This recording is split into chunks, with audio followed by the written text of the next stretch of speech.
रूस और यूक्रेन के बीच करीब 2 महीने से युद्ध जारी है। बीच बीच में बातचीत का दौर भी रहा, लेकिन जमीन पर स्थिति ज्यादा नहीं बदली।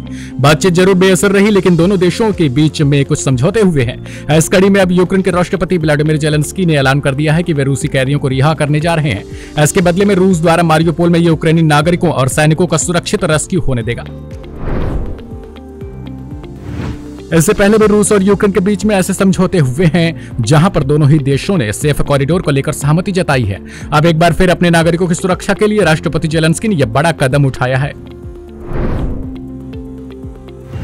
वैसे यह फैसला इसलिए भी मायने रखता है क्योंकि मारियोपोल इलाके में रूसी सेना द्वारा बड़े स्तर पर तबाही मचाई गई है। यह वही इलाका है जहां पर रूसी सेना को खासा सफलता मिली है। ऐसे में यहां से यूक्रेनी नागरिकों का रेस्क्यू बड़ी चुनौती साबित हो रहा था। अब उस चुनौती को कम करने के लिए यूक्रेन रूस के कैदियों को रिहा कर देगा। वर्तमान स्थिति की बात करें तो अभी युद्ध का केंद्र कीव न होकर डोनबास हो गया है। यह वही इलाका है जहां पर रूसी सेना अब ताबड़तोड़ हमले कर रही है। लगातार सैन्य कार्रवाई देखने को मिल रही है। पूरी कोशिश है कि इस इलाके पर अपना कब्जा जमा लिया जाए, लेकिन जमीन पर स्थिति इसके उलट दिखाई दे रही है।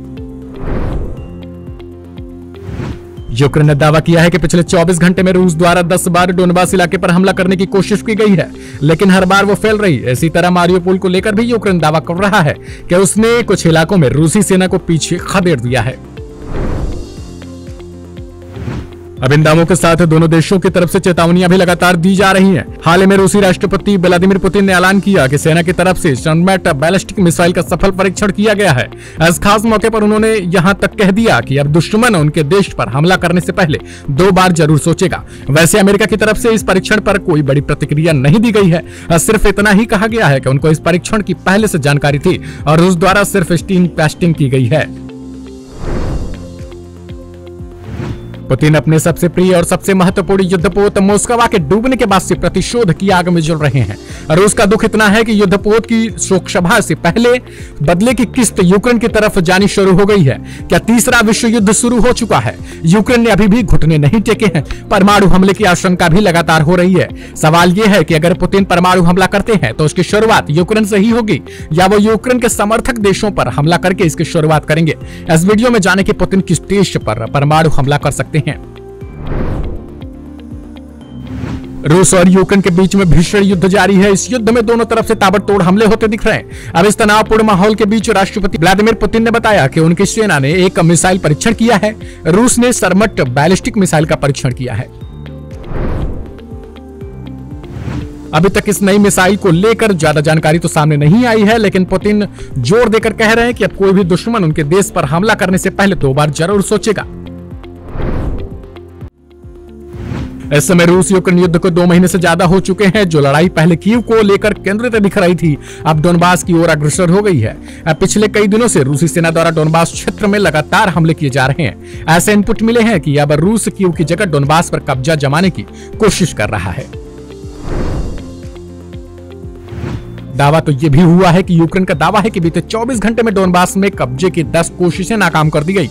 यूक्रेनी सेना ने डोनबास में रूसी सेना के 12 टैंक, एक आर्टिलरी सिस्टम, 28 बख्तरबंद गाड़ियां, एक Su-34 एयरक्राफ्ट, एक Ka-52 हेलीकॉप्टर, 4 ड्रोन और एक क्रूज मिसाइल को तबाह कर दिया है।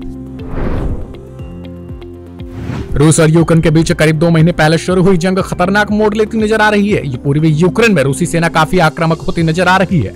मारियोपोल जैसा शहर करीब करीब तबाह हो चुका है, तो वहीं अब रूसी सेना के निशाने पर खार्किव है। खार्किव में रूसी सेना लगातार गोलाबारी कर रही है। रूसी सेना ने एक दिन में ही करीब 40 भवनों को निशाना बनाया है।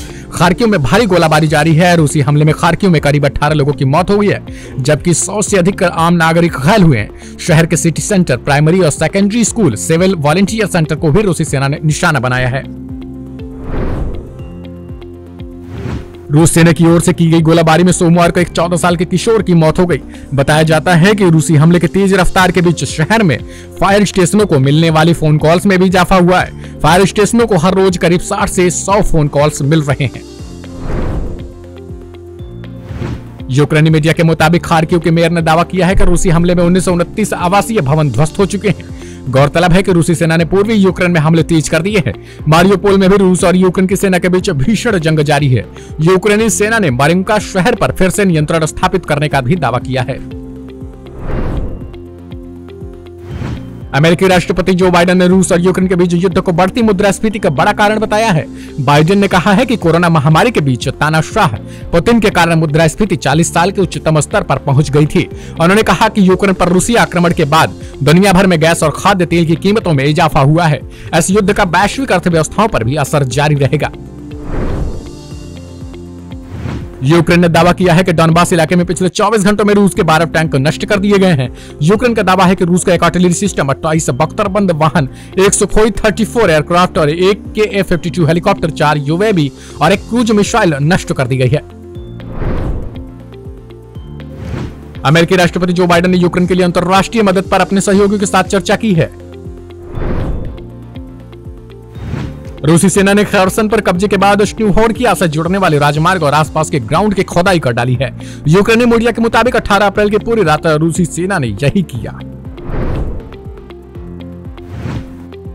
यूक्रेन युद्ध के बीच कनाडा ने रूसी राष्ट्रपति व्लादिमीर पुतिन के 2 बेटों के साथ ही 12 अन्य पर बैन लगा दिया है। ग्लोबल अफेयर्स कनाडा के मुताबिक रूसी विदेश मंत्री सर्गेई लावरोव की पत्नी भी प्रतिबंध के दायरे में है।